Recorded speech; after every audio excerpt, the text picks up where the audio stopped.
Olá pessoal, tudo bem com vocês? Estamos aqui então dando sequência às nossas aulas em EAD, o ensino à distância, para o terceiro período de Direito da Faculdade Quirinópolis. Estamos então falando sobre excludentes de ilicitude, falamos sobre o estado de necessidade, os elementos objetivos do estado de necessidade, os elementos subjetivos do estado de necessidade e discutimos então cada elemento desse. Hoje, na sequência dessas aulas em EAD sobre excludentes de ilicitude, vamos falar então da legítima defesa. Legítima defesa, uma excludente legal de ilicitude, que assim como o estado de necessidade, foi expressamente prevista no Código Penal, no artigo 25 do Código Penal, trazendo aí os seus elementos objetivos e o elemento subjetivo da legítima defesa. Vamos então para a lousa, para que nós possamos então dar sequência a essas excludentes de ilicitude. Muito bem, senhores. Aqui trabalhamos as excludentes legais de ilicitude, falamos do estado de necessidade e agora chegou a vez da legítima defesa. Senhores, com relação à legítima defesa, é importante ressaltar que vale lembrar, inclusive, o que nós estudamos lá no início do curso de Direito, lá ainda na fase onde a vingança era privada, onde o indivíduo ele tinha o direito de vingar-se quando ele era ofendido, lá na vingança privada, onde o indivíduo ele mesmo ele ia atrás de quem o ofendeu e ele se vingava. Evidentemente, com a evolução histórica do direito, houve uma transição da vingança privada para a vingança pública e o indivíduo, as pessoas, elas outorgaram ao Estado o poder-dever de fazer a justiça em seu nome.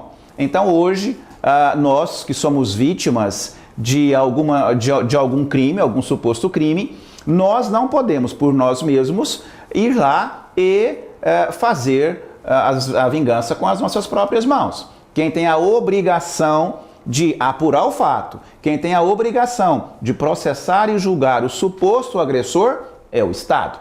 Então o Estado é o responsável pela segurança pública. O problema, senhores, é que o Estado ele não é onipotente, ele não consegue estar em todos os lugares ao mesmo tempo. Por isso, em situações muito especiais, em situações singulares, onde eu estou precisando urgentemente do Estado e ele não está presente para me defender, nestes momentos especiais, o Estado devolve para mim a possibilidade de me defender com as minhas próprias mãos, a possibilidade de usar os meios necessários que se fizerem necessários para poder repelir uma injusta agressão, e eu posso fazer isso com as minhas próprias mãos, com os meus próprios meios, e não poderei ser responsabilizado por isso.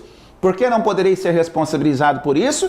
Porque quem tinha a obrigação de me defender era o Estado. Mas onde estava o Estado? O Estado não se fazia presente. Se o Estado não se fazia presente e eu precisava urgentemente dele, ele devolve então para mim a possibilidade de que eu me defenda com as minhas próprias mãos, usando os meios que estiver ao meu alcance. E isso recebe o nome de legítima defesa. Certo, senhores? Por que legítima? Porque eu estou legalmente autorizado pelo Estado a fazer isso. Por que legalmente? Porque existe uma previsão legal, lá no artigo 23, que fala assim, olha, não há crime quando a gente atua em legítima defesa. Então, por isso, legítima defesa autorizada legalmente pelo Estado. Tudo bem, senhores? Então, nós vamos agora estudar tudo sobre legítima defesa. Nós vamos ver as possibilidades em que eu posso atuar, os limites em que eu posso atuar e quais são as circunstâncias que precisam estar presentes para que seja reconhecida a legítima defesa. Tudo bem, senhores? Iniciamos então com os bens que podem ser amparados pela legítima defesa. Quais são os bens que podem ser amparados pela legítima defesa? Eu digo a vocês que todos, qualquer bem jurídico poderá ser amparado pela legítima defesa. Posso defender a minha honra, posso defender o meu patrimônio, posso defender a minha vida, evidentemente, e posso defender qualquer bem jurídico que estiver protegido por alguma lei penal, algum tipo penal incriminador. E posso defender os meus bens jurídicos e tanto quanto posso defender os bens jurídicos de terceiro. Evidentemente que tudo isso está rodeado por uma série de limites. Eu não posso, por exemplo, defender a minha honra tirando a vida de quem está me defamando. Não é isso? Por quê? Porque existe uma hierarquia de bens, porque existe um limite na causa, né? Eu não posso cometer um excesso na causa, não posso, para defender um bem menor, violar um bem maior. Então, tudo isso está previsto na legislação. Tudo bem, senhores? Então, quais são os bens amparados pela legítima defesa? Qualquer bem jurídico tutelado pelo Estado através da lei. Quais são as espécies de legítima defesa? Duas espécies de legítima defesa. Legítima defesa autêntica ou real, aquela que eu estou sofrendo uma agressão injusta ou estou prestes a sofrer uma agressão injusta e essa agressão é real, ela é autêntica. O indivíduo ou está realmente violando o meu bem jurídico ou está na iminência de violar. Essa é conhecida como legítima defesa autêntica ou real. E eu tenho uma segunda espécie de legítima defesa, também legalmente amparada pelo Estado, que é a legítima defesa putativa ou imaginária. Lembra quando nós falávamos lá do estado de necessidade, que também existe a possibilidade do estado de necessidade putativo? Também da mesma forma a legítima defesa. Já falávamos que essa palavra putativo, ela tem que, quando você ouvir essa palavra putativo, você automaticamente, você já cria uma situação, já liga realmente essa luz aí que está na sua cabeça e lembra que putativo quer dizer imaginário, que quer dizer uma situação que não está acontecendo na realidade. Aquela situação só está acontecendo na sua cabeça. Você não está numa situação de perigo. Você não está prestes a sofrer uma agressão injusta. Você vê a situação e você faz um julgamento equivocado da situação. Você comete um erro de avaliação. Aquela situação, ela só é no seu imaginário. Ela não acontece, na verdade. Exemplo de legítima defesa putativa. Meu querido, por exemplo, eu tenho um inimigo capital que já me ameaçou várias vezes. Várias vezes.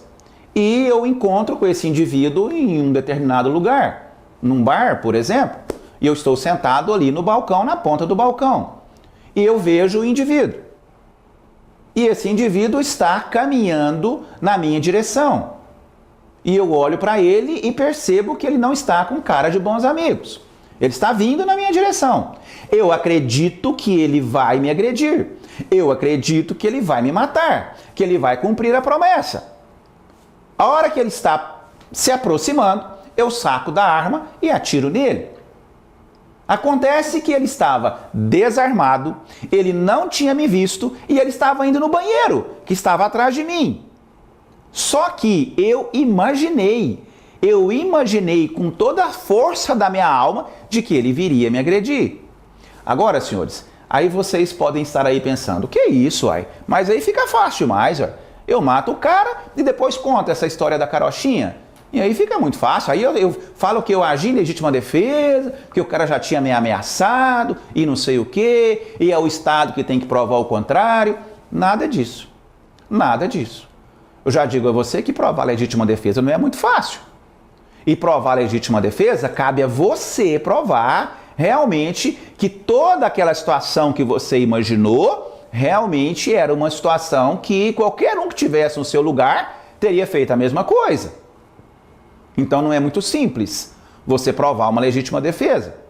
Você tem, é a sua obrigação, a obrigação é sua, não do Estado, de provar que estão presentes todos os elementos da legítima defesa. Muito bem, senhores, então vamos conhecer quais são esses elementos. Quais são os elementos objetivos da legítima defesa? O artigo 25 do Código Penal, que define a legítima defesa, que conceitua a legítima defesa, ele diz o seguinte: está em legítima defesa quem, usando moderadamente dos meios necessários, repele agressão injusta, atual ou iminente, a direito seu ou de outrem. Olha, senhores, que são 5 elementos. Todos eles obrigatoriamente têm que estar presentes. Eu preciso usar moderadamente os meios necessários para repelir uma agressão injusta, atual ou iminente, a direito meu ou de outrem. Certo, senhores? Então, olha que tem que estar realmente presente todos esses elementos. E cabe a mim provar isso. Tudo bem, senhores? Elementos subjetivos da legítima defesa. Os elementos subjetivos da legítima defesa, assim como o estado de necessidade, ele é a consciência do agente de estar agindo em legítima defesa. Ele precisa, antes de praticar a conduta, ter essa consciência. A intenção dele tem que ser de defender ou a si ou a terceiro. Não vale uma situação onde o agente ele fica sabendo depois que agiu em legítima defesa. Exatamente aquele exemplo do médico, que ficou sabendo depois que a amante dele estava correndo risco de morte. Quando ele praticou o procedimento do aborto, a intenção dele era abortar. A intenção dele não era salvar a vida da paciente. Só ficou sabendo depois. Então, quando ele agiu, por mais que estivessem presentes todos os elementos do estado de necessidade, não estava presente o elemento subjetivo do estado de necessidade. Por isso, ele será responsabilizado. Aqui na legítima defesa, da mesma forma. Não adianta estarem presentes todos os 5 elementos objetivos da legítima defesa. É necessário também que o agente atue com a intenção de repelir uma agressão injusta, atual ou iminente, a direito seu ou de outrem, usando, evidentemente, moderadamente os meios necessários. Tudo bem, senhores? É preciso que ele tenha essa consciência, tá bom? Vou dar um exemplo para você. Vamos aqui para a lousa. Deixa eu apagar aqui rapidinho. Professor, não tinha copiado. Meu filho, dá um pause aí. Muito difícil. Aqui, então, ilustrado no quadro, um exemplo de legítima defesa de terceiro. Legítima defesa de terceiro. Vocês vão perceber que estão presentes todos os elementos objetivos da legítima defesa. Mas será que vai estar presente o elemento subjetivo? Vamos analisar aqui o exemplo. Veja bem, eu tenho aqui o A, eu tenho aqui o B e eu tenho aqui o C. O A tem uma rixa com o B. O B deve para o A. O A já falou para o B que vai matar ele. Já deixou a ameaça velada. O B não cumpriu com o compromisso. O A, então, foi até a casa do B com a intenção de matar o B. O A sobe no muro da casa, pela janela ele vê o B lá dentro da casa e, de cima do muro, ele atira e mata o B. Qual foi o animus necandi? Qual era a intenção do A? A intenção do A era matar o B. Atira e mata o B. Aqui estamos falando do elemento subjetivo. Qual era a intenção do A? Matar o B. Subiu em cima do muro, visualizou o B pela janela da casa, atira e mata o B. Certo, senhores? Simples. Acontece que, depois de matar o B, depois que vem a polícia, depois que vem a perícia, descobre que, no momento em que o A matou o B estava matando o C. Só que o A não viu o C, porque o C já estava caído no chão. O B estava matando o C, já tinha começado os atos de execução e o C já estava ferido e o B iria consumar o crime. No momento em que o A atira e mata o B, na verdade, o A agiu ou teria agido em legítima defesa de terceiro. Porque o B estava matando o C, o A chegou e matou o B. Legítima defesa de terceiro, do C. Vamos ver se estão presentes os elementos objetivos da legítima defesa? Olha aqui. Usar moderadamente os meios necessários. O A usou. Ele deu um tiro só e matou o B. Não tinha outra forma de ele repelir a agressão injusta atual do B para o C. Ele usou moderadamente os meios necessários. A uma certa distância, atirou e matou o B, que estava já prestes a consumar o crime de homicídio com o C. Então, os dois primeiros elementos objetivos da legítima defesa, presente. Usou moderadamente dos meios necessários. O segundo elemento, repelir a agressão injusta. Agressão injusta do B contra o C. Essa agressão injusta, ela tem que ser atual ou iminente. Presente. No caso atual, a agressão injusta. A direito seu ou de terceiro. No caso do A, estava agindo para proteger direito de terceiro. Os 5 elementos, senhores. Usou moderadamente dos meios necessários para repelir agressão injusta, atual ou iminente, de direito seu ou de terceiro. Os 5 elementos da legítima defesa. E por que então que o A não está acobertado pela legítima defesa de terceiro? Porque ele não tinha o elemento subjetivo. Porque quando ele atirou no A, a intenção dele não era defender o C. A intenção dele era matar o B. Tudo bem, senhores? Espero que tenham ficado entendido. Espero que tenham gostado do meu desenho, né? Sou quase um arquiteto, não é isso, senhores? Mas espero que tenha ficado claro. Terminamos então de falarmos sobre o elemento subjetivo da legítima defesa. Para que se reconheça a legítima defesa, além de estar presente todos os elementos objetivos, é necessário também a presença do elemento subjetivo, ou seja, a consciência do agente que está agindo em legítima defesa. Muito bem, considerando então essa consciência de que está agindo em legítima defesa, é necessário agora que se observe se estão presentes todos os elementos objetivos da legítima defesa. Vamos pormenorizar aqui esses elementos. O artigo 25 do Código Penal, como já dissemos, ele traz expressamente quais são esses elementos, qual é o conceito de legítima defesa, em que situação o agente poderá alegar para si a legítima defesa. Lembrando que quem alega legítima defesa, compete a ele o ônus da prova. Tudo bem, senhores? Então, quais são os elementos objetivos? O artigo 25 do Código Penal fala assim, olha, considera-se em legítima defesa quem? Usando moderadamente os meios necessários, repele agressão injusta, atual ou iminente, a direito seu ou de outrem. Eu aqui coloquei separado esses elementos para que nós possamos, então, trocar uma ideia, discutir cada um deles. O que seria usar moderadamente?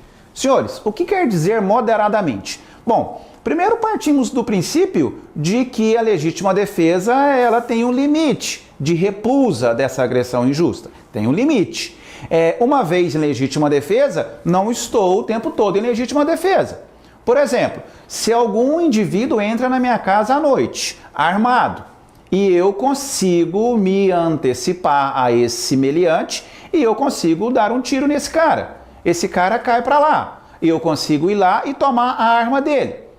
Porque ele foi atingido e caiu, deixou a arma cair. Agora, até esse momento, eu estou em legítima defesa. Tudo bem, senhores? Tá, consegui repelir a agressão injusta, consegui neutralizar o agressor. Tá, e agora com o agressor já neutralizado, eu posso continuar com os atos de repulsa? Posso agora disparar nele outro tiro? Não, não posso. Por que não? Veja bem, senhores, qual era a intenção no primeiro disparo? A intenção no primeiro disparo era para repelir uma agressão injusta, neutralizar o agressor. Tudo bem? Consegui fazer isso. E agora, quando eu faço o segundo disparo com o indivíduo já neutralizado, já caído, qual é a intenção do segundo disparo? A intenção do segundo disparo não é mais para repelir uma agressão injusta, porque isso já foi feito. Qual a intenção do segundo disparo? Matar a vítima. Agora eu já não estou mais em legítima defesa, senhores. Então, cuidado com isso. Uma vez em legítima defesa não quer dizer que estou sempre em legítima defesa.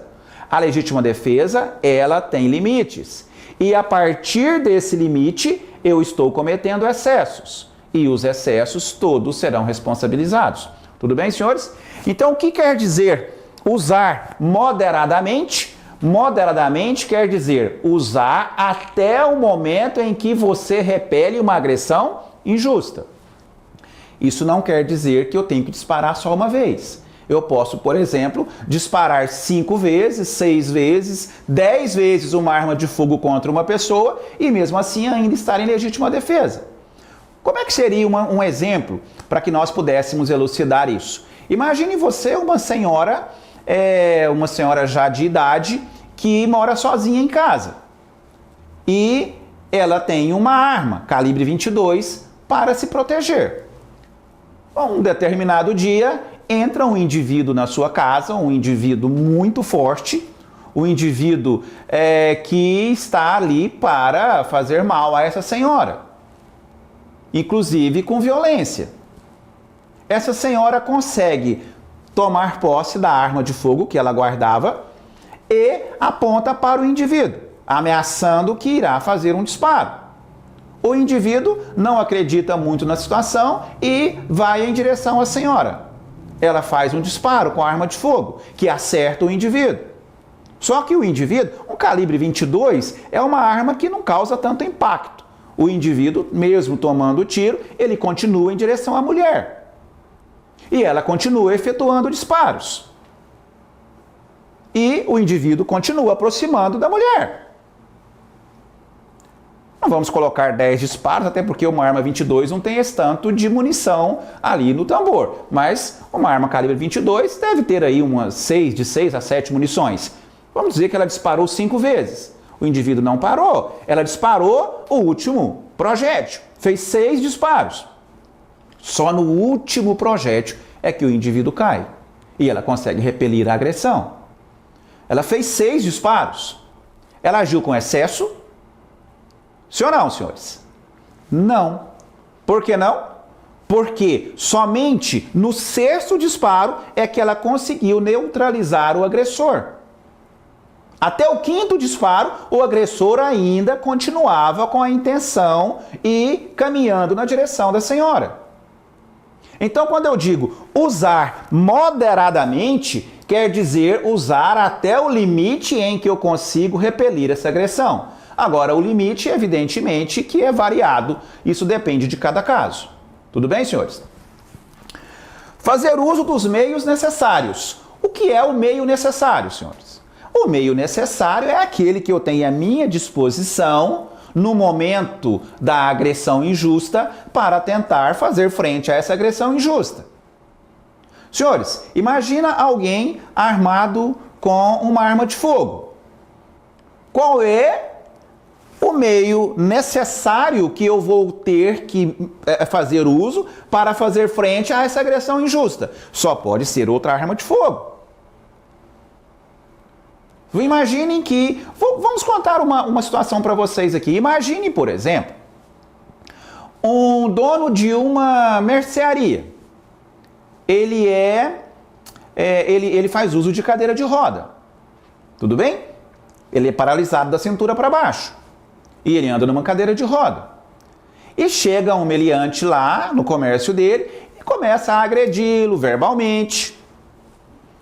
Começa a furtar as coisas, a roubar, porque mediante violência, agressão ou ameaça. Então está ameaçando o cara e roubando as coisas da mercearia dele. Qual é o meio necessário que este dono da mercearia, esse senhor numa cadeira de rodas, tem para fazer frente a essa injusta agressão? Ele tem uma arma calibre 12, uma espingarda de 2 canos, calibre 12. Nossa, um canhão. Vamos imaginar até com os canos cerrados. Jesus amado. Já pensou o poder bélico dessa arma? Poder de destruição dessa arma? 2 canos, cartucho dessa grossura? Nossa!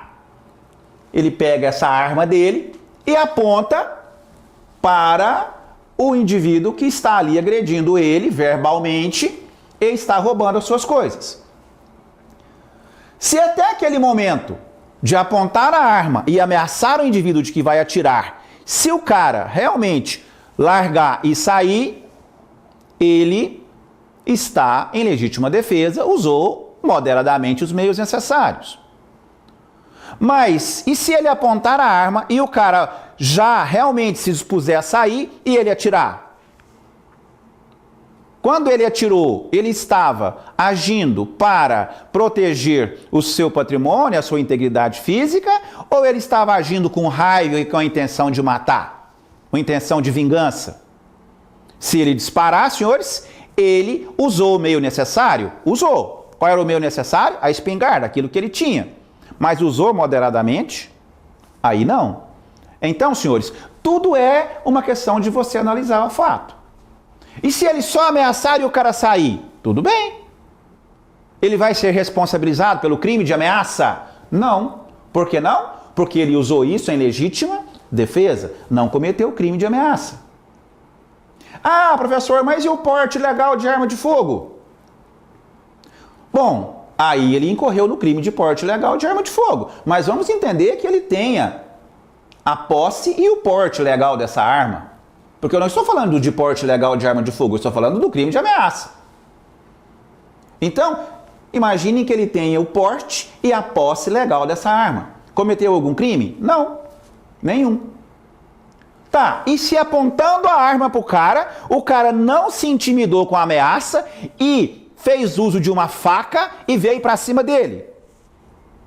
Aí sim. Olha que eu tenho uma segunda situação de perigo iminente. Perigo não, de agressão iminente. Perigo seria estado de necessidade. Uma situação de risco iminente, de agressão iminente. E aí, posso disparar? Por mais que seja uma arma, sim, eu posso disparar. Agora, não preciso disparar na cabeça do cara, né? Posso dar um tiro na perna do indivíduo? Não é isso? Então, senhores, isso evidentemente, essa situação de legítima defesa, você precisa analisar o caso concreto e precisa pontuar cada elemento. Mas imagino que tenha ficado entendido que usar moderadamente é até você repelir a agressão, usar os meios necessários é aquilo que está próximo a você no momento da agressão que você está sofrendo e você precisa atender aos limites. Tá, e o que vem a ser agressão injusta? O que é uma agressão injusta, senhores? Agressão injusta, senhores, é uma situação em que o terceiro, o agente, o agressor, ele está, via de regra, cometendo um crime. Ele está numa situação de partir até você e de violar um bem jurídico seu tutelado pelo Estado através da lei. Certo, senhores? Importante você não confundir agressão injusta com provocação. Né? Imagine uma situação de um cara, vamos imaginar aí um flamenguista, um corintiano roxo, e pensa aqueles caras assim meio turrão, e o time dele perde, ele sai na rua no outro dia, e o vizinho, para fazer graça, começa a cantar uma música lá do time dele, começa a provocar ele com relação ao time dele. Uma questão política, porque essa questão de briga, futebol, política, religião, são essas questões aí que às vezes causam discussão e discussões desnecessárias, né? Mas aí lá o indivíduo começa a provocar o outro. Dá direito ao outro defender a sua honra porque está sendo provocado, porque seu time perdeu, ou que seu partido político perdeu, ou sei lá o quê? Evidentemente que não, né, senhores? Então, uma agressão injusta é uma situação muito mais grave, muito mais contundente do que uma mera provocação, né? Direito seu ou de outrem. Evidentemente que é autoexplicativo, direito seu ou de outro, em você age em legítima defesa para proteger o seu bem jurídico tutelado ou para proteger o bem jurídico do terceiro. O terceiro tem que ser amigo seu, tem que ser parente seu, tem que ser conhecido seu? Evidentemente que não, senhores. Evidentemente que não. Com essa aula da legítima defesa, me lembrei, vou me permitir recapitular, voltar aqui lá no estado de necessidade. Estado de necessidade de terceiro. Eu queria ter falado na aula de estado de necessidade, não falei, mas eu vou abrir aqui um espaçozinho no quadro. Para mim, que eu lembrei agora, quando eu estava falando de legítima defesa de terceiro, lembrei do estado de necessidade de terceiro. Vamos imaginar uma situação aqui, olha. Eu tenho, isso aqui é estado de necessidade, tá? Estamos falando de legítima defesa, mas eu lembrei aqui dessa questão que eu não falei na aula, estado de necessidade de terceiro. Imagine que eu tenho 2 náufragos, naquela situação lá, que nós falamos lá, quando falávamos em estado de necessidade. Imagina que eu tenho aqui 2 náufragos, eu só tenho uma tábua de salvação, eu tenho um outro indivíduo aqui, e eu tenho o A e o B. Eles estão aqui se degladiando para ver quem fica com o colete salva-vidas, certo? Entra em cena o C, que já está com o seu colete salva-vidas. Veja bem que eu tenho 3 pessoas.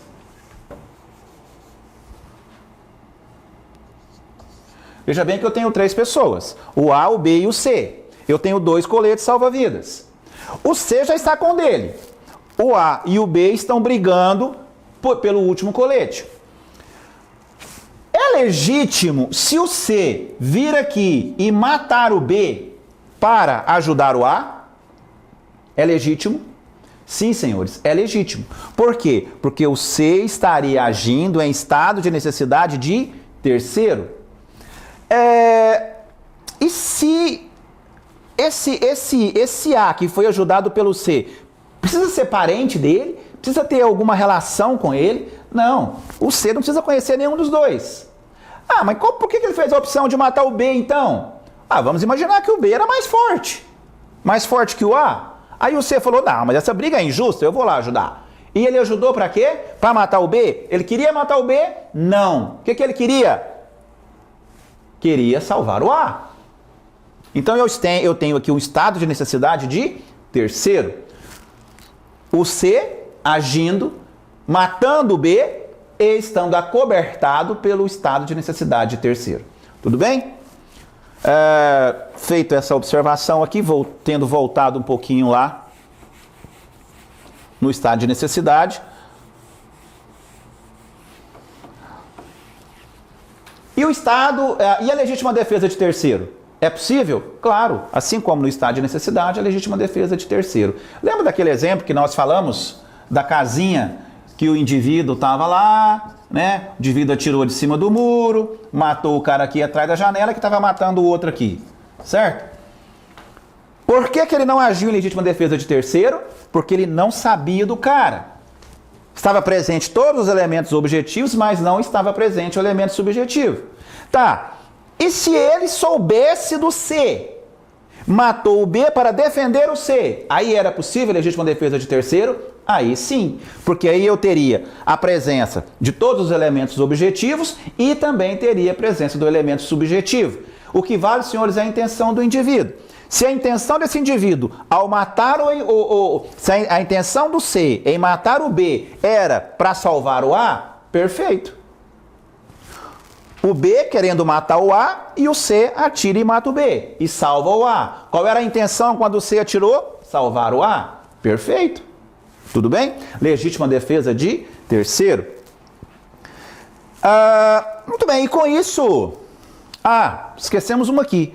Agressão atual ou iminente. Senhores, legítima defesa, a agressão tem que estar acontecendo ou tem que estar na iminência de acontecer. Imagine bem, imagine que eu estou numa situação, imagine que eu sou preso, certo? Eu estou numa cela com mais outros presos. E aí tem uma rebelião na cadeia. os presos tomam a cadeia. E os presos fazem uma reivindicação ao diretor do presídio. E fala que se essa reivindicação não for cumprida, eles vão matar um preso por dia. E que as mortes acontecerão todos os dias às 6 horas da manhã. E que eu estou na cela, estou ali junto com todos os presos, que eu sou preso também. E o líder da rebelião fala para mim assim, olha, você vai morrer amanhã às 6 horas da manhã. Você vai morrer amanhã às 6 horas da manhã, se eles não cumprirem com a obrigação. Como é que eu fiquei com essa ameaça velada? Nossa, vou morrer, né? Como assim? Já estou morto. Já me dá o direito de matar o líder da rebelião? E se fazendo isso, estou em legítima defesa? Porque é uma agressão iminente? Não, senhores. Infelizmente não. Tecnicamente não dá para entender assim. Por quê? Porque ele não está dizendo que vai me matar agora, vai me matar amanhã. Amanhã. À noite, posso matar ele? Não. E se eu matar ele? À noite, cometi um crime de homicídio? Relaxa, muita calma nessa hora. Posso afirmar que não estou acobertado pela excludente da legítima defesa. Lembra lá do bombeiro que deixou o cara para trás e que não estaria protegido pelo estado de necessidade, porque ele tinha a obrigação de enfrentar o perigo, né? Mas não teria cometido o crime. Por quê? Porque eu poderia excluir a culpabilidade com a inexigibilidade de conduta diversa. Qualquer um que tivesse no lugar dele teria feito a mesma coisa. O mesmo exemplo vale aqui. O mesmo exemplo vale aqui. Se eu, que vou morrer amanhã às 6 horas da manhã, na madrugada eu mato o cara que prometeu me matar, por mais que eu não esteja em legítima defesa, porque a agressão não era iminente, mas eu estou protegido pela excludente da culpabilidade. Por quê? Porque qualquer um que estivesse no meu lugar faria a mesma coisa. Ou seja, inexigibilidade de conduta diversa. Tudo bem, senhores? Já estamos, inclusive, dando até uma pincelada lá em culpabilidade, porque daqui a pouco estaremos, então, falando de culpabilidade. Muito bem. Analisado, então, todos os elementos objetivos da legítima defesa, do caput do artigo 125, com a entrada em vigor, o artigo 25 da legítima defesa, ele terminava aqui, até antes de 23 de janeiro de 2020. A partir de 23 de janeiro de 2020, com a entrada em vigor do projeto anticrime, a Lei 13.964, salvo engano, acrescentou ao artigo 25 um parágrafo único, que fala o seguinte: observados os requisitos previstos no caput deste artigo, ou seja, todos esses requisitos, observados todos esses requisitos, considera-se também em legítima defesa o agente de segurança pública que repele agressão ou risco de agressão à vítima mantida refém durante a prática de crimes. Senhores, um polêmicozinho, né? Esse parágrafo único aqui. Na verdade, assim, eu acredito que nós sabemos que o nosso presidente... Isso aqui foi um projeto anticrime que foi encaminhado ao Congresso pelo Executivo, né, pelo ministro Sérgio Moro, mas evidentemente com um pedido do presidente da República. Nós sabemos que o nosso presidente é da área militar e que o nosso presidente, desde sempre, ele defende a segurança pública e, com isso, defende os agentes de segurança pública. E, na verdade, o projeto original dele era para que todo agente público que estivesse, que matasse um suspeito, esse agente público ele gostaria que fosse ampliada a ideia de legítima defesa. Evidentemente que teve algumas emendas e que no final da história acabou que o parágrafo único do artigo 25 ficou meio redundante, né? Quase que desnecessário. Nós ainda vamos ver, temos que aguardar aqui algum tempo para que esse parágrafo único do artigo 25 comece a ser aplicado na prática, para que nós possamos ver como é que vai ser a jurisprudência em relação a isso. Como é que os operadores do direito vão aplicar esse parágrafo único. Porque analisando assim, tecnicamente, esse parágrafo único, eu vejo que ele é redundante. Porque você veja, o que ele fala aqui, olha? Observados os requisitos previstos no caput deste artigo. Mas como assim, ué? Se observados os requisitos previstos no caput deste artigo, se para que se considere em legítima defesa o agente público que mata alguém para defender um refém durante a prática de um crime, se para que ele seja reconhecido em legítima defesa é necessário que sejam observados todos os requisitos do caput do artigo, mas então ele já estava em legítima defesa de terceiro, ué. Ficou meio que chovendo no molhado, né? Mas isso aqui nós vamos ter que aguardar os casos começarem a surgir, né? Acredito que até agora não tenhamos nenhum caso ainda que tenha sido chegado até os tribunais, e que isso ainda demanda de como vai ser interpretado e aplicado o parágrafo único do artigo 25 do Código Penal. Tudo bem, senhores?